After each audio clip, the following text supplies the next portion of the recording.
My name is Michael Gimson. I live in Deerfield Beach, Florida. I'm 29 years old. I have a mild case of autism. It's maybe not as severe as other people with autism, but if you spend enough time with me, it starts showing, but not right off the bat. 29 years old. I'll be 30 in about 6.5 months.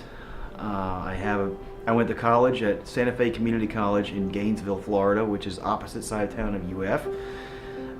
Even though I went to college for 5.5 years, but I only for 5.5 years only to get a 2-year degree. I mean, it took a little longer than some people, but I still got a 2-year degree for when I went there 5.5 years.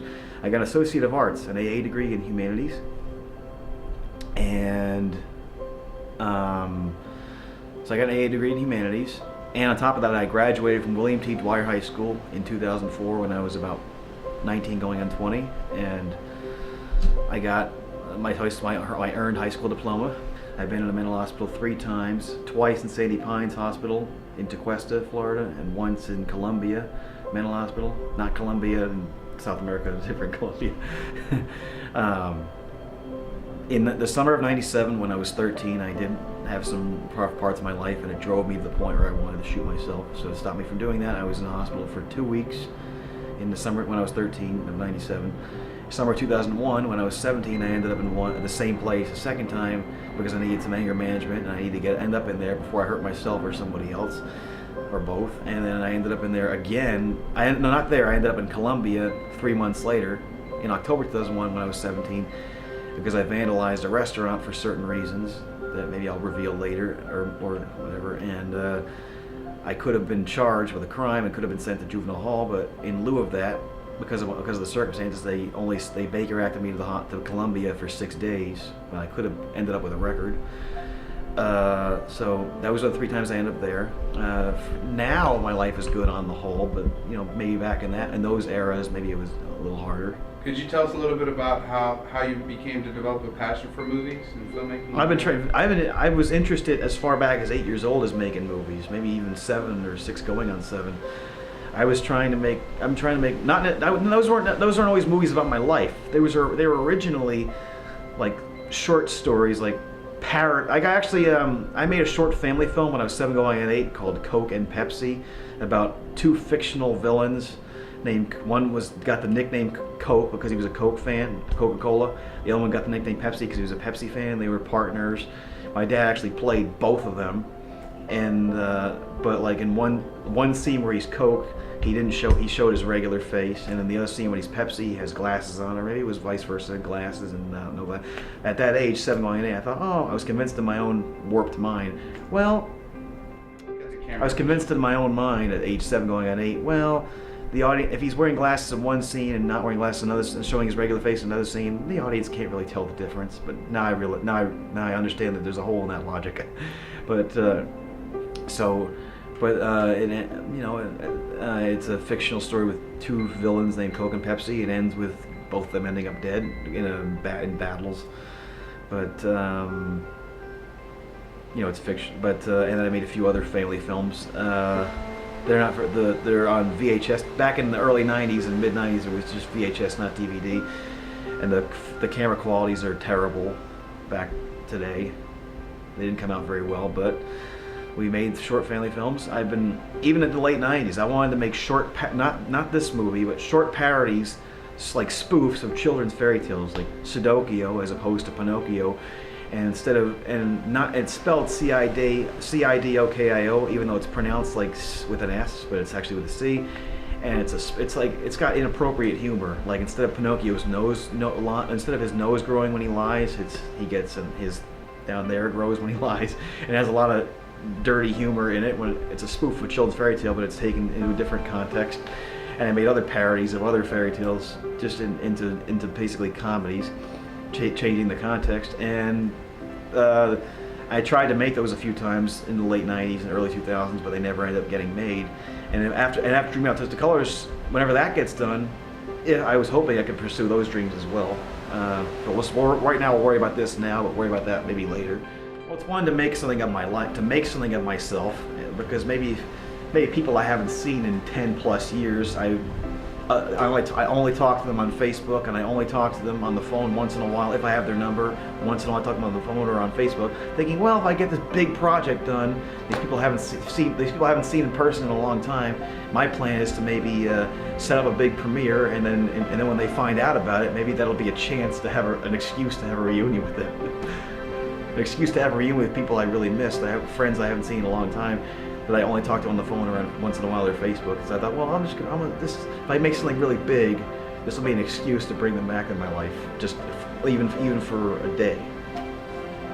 That's one reason. Another reason is, I've always been interested in making 29 years of making my life into a movie, summing up 29 years into about 2 hours.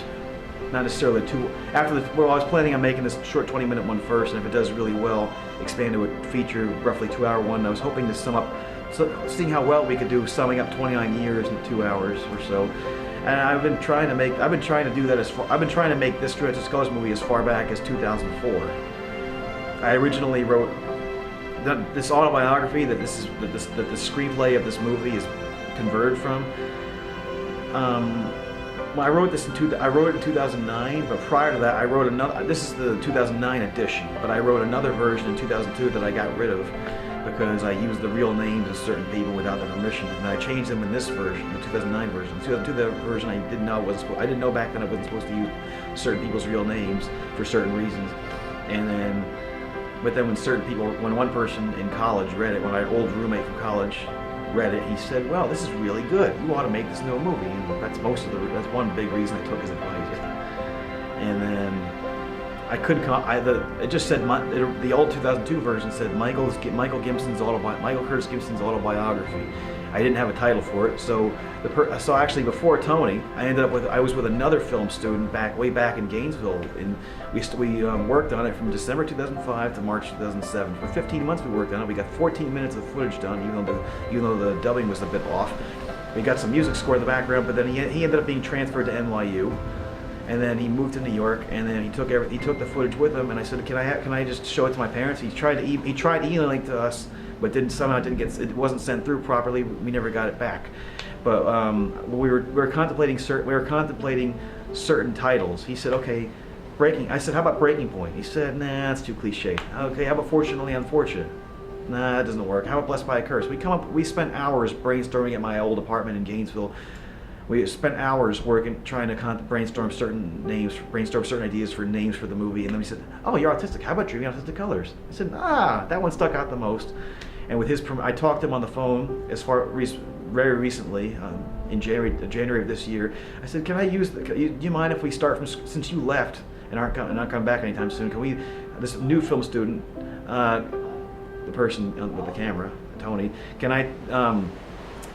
is it okay if we start from scratch and use the title that you used? He said, nah, no problem. In fact, I would be honored.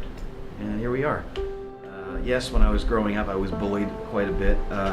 For one reason, when I was 9, in 1994, excuse me, can I go? Am I still going? You're good. When I was 9 and about a few months before I turned 10, when I was 9 going on 10 in 1994, I got bullied a lot. One reason is I didn't know how to tie my shoes I figured out how to tie my shoes shortly after I turned 10, but a few months before I turned 10, I didn't know how to tie them without help. When they came untied at recess, I couldn't retie them without help. So then that not knowing how to tie my shoes made me a target for bullies. And plus, being autistic comes with a few quirks. There's got to be, and plus not knowing how to tie my shoes, it made me a target for bullies. Plus, I was only 81 pounds back then. I weigh a lot more now, but I was 81 pounds, relatively short, and certain bullies would use that as a reason to target me. One of them at lunch, he wouldn't stop farting while I was eating. He wouldn't stop being gross, picking his nose, threatening to put snots in my food, and he wouldn't stop being mean. And on top of that, he was beating me up at recess.